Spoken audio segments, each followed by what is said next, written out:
Okay, think about this for a second. Imagine someone, maybe 65 years old, a farmer, Right. deciding, to risk everything, their whole retirement fund, like $500,000, Wow. on a tech idea nobody's really proven yet. And then, boom, that bet, it turns into a $30 billion company.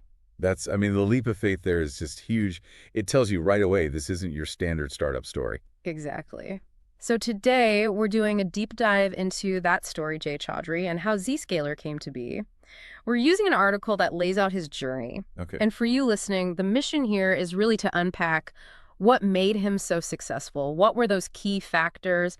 We'll be looking hard at, timing and the massive risks he took. Yeah, that sounds like a really valuable exploration, especially if you're thinking about innovation Mhm. or big career changes yourself.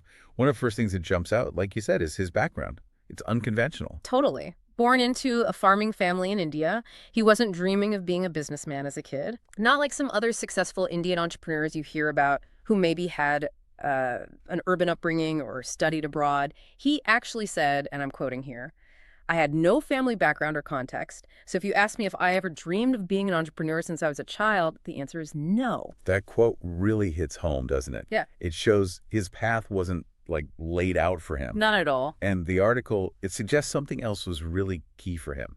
This ability to see a moment, an opportunity, Yeah. and just grab it. Exactly. That theme comes up again and again, seizing the moment. And for you, trying to get these insights quickly, his story is such a great example of spotting those critical points in time. Let's zero in on one, 1996. Right, 1996. So Chaudhry's already a CEO, right? Yeah. At IQ Software in Atlanta. But he starts thinking, maybe I should do my own thing. And think about the context. Yeah, the dot-com bubble was just inflating like crazy. The internet was exploding. All these new companies popping up online. So with all that new online activity, what's the obvious need? Security has to be. Bingo. Yeah. Protecting all these new digital businesses. And Chaudhry saw it. He realized the market for security, specifically things called firewalls, think of them like digital bouncers. Good analogy. That market for these new internet companies was, well, almost non-existent. It was wide open. That greenfield, yeah. And that's where that seizing the moment thing kicks in again. He decided, okay, I'm betting big on this. And betting big is really the term for it. This led to Secure-It, his first major venture. He and his wife didn't just, find new jobs. They took their entire retirement savings, that $500,000, and put it all in. That's terrifying for most people. Absolutely. The level of personal risk is just immense. And his logic, according to the article, was based on this simple fact. At that time, less than 5% of Fortune 500 companies had security firewalls. Think about that. Less than 5%. Yeah. The biggest companies out there. Basically exposed online. So Yeah. Secure-It jumps into this gap, and they move fast. The article says within 18 months, they had contracts to build firewalls for half of the Fortune 500. Wow. Just 18 months? That's incredible progress. It really is. It just shows how right his intuition was and how desperate the need was. And, this success wasn't just a one-off. Secure gets bought by VeriSign in '98 for nearly $70 million. A huge win. But they didn't just stop there. No, not at all. Over the next 10 years or so, they became like serial entrepreneurs. Started and sold 2 more cybersecurity companies and even an e-commerce business. So by 2007, they're very wealthy. But here's another twist. Chaudhry apparently got tired of just building and flipping companies. Interesting. He wanted more. Yeah, he wanted to build something that would last, something enduring. Well, And that idea became Zscaler. Scalar. And that's him spotting another huge shift, right? This time, it's cloud computing taking off. Exactly. He saw that the old way, physical firewall boxes in your office wasn't going to cut it anymore when everything's moving to the cloud. So Zscaler's idea was basically security delivered from the cloud, helping companies make that switch. Precisely. Yeah. And again, big personal commitment. They each put in $50 million this time. $50 million each. Yeah. And look where Zscaler is now. $1.6 billion in annual revenue, market cap around $30 billion, his personal net worth around $11.5 billion.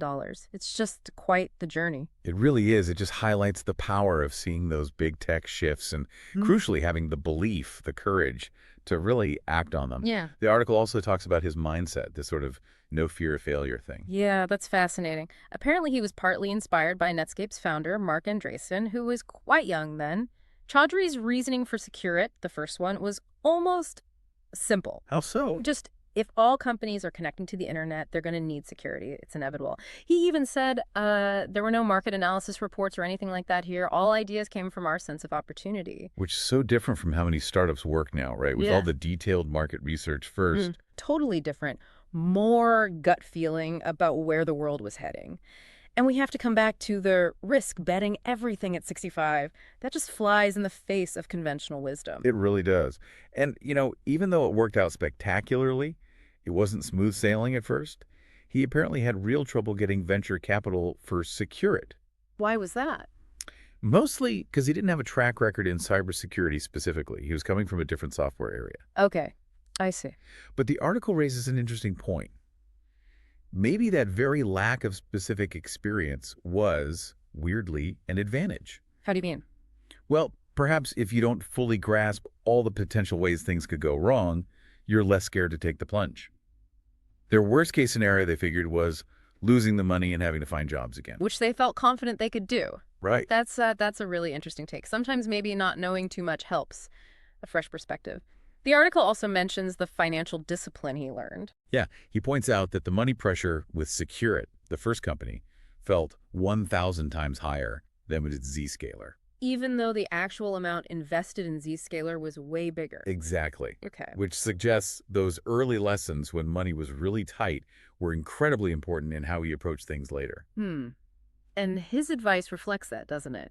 He talks about always learning, managing your money carefully, saving capital. Yeah, basically preparing yourself before you need to make the big leap.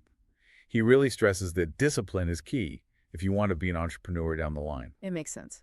And there's that thought-provoking point about whether Zscaler could have even grown the way it did under traditional venture capital. Because VCs often want a quick return. Right. That pressure might have clashed with his long-term vision. He had this great quote comparing using your own money versus VC money. He said, basically, venture capital funds will say this is just one of their 20 investments. But if you use your own money, this will be your only project. That really gets to the heart of it, doesn't it? The level of commitment, the different time horizons. It's all different when it's your own skin in the game like that. Absolutely. So, okay, wrapping up this deep dive on Jay Chaudhry, what are the main takeaways here? Well, I think his story really hammers home that combination of things. Yeah. You need to spot those key moments, those tech shifts. Right, the timing. You need the willingness to take genuinely huge risks, both money-wise and career-wise. Huge risks. And you need that unwavering determination to make it happen, even if people doubt you or you don't have the right background. And for you listening, Chaudhry's journey is just such a powerful example. Someone without that typical background, using these emerging tech shifts to build something massive. Which leads to a really interesting question for you to think about, doesn't it? Yeah. What trends, what shifts are happening right now? What things are emerging that might be those kinds of pivotal moments? And how could you, maybe even without tons of resources or the perfect resume, position yourself to maybe seize one of those opportunities? Something to definitely mull over.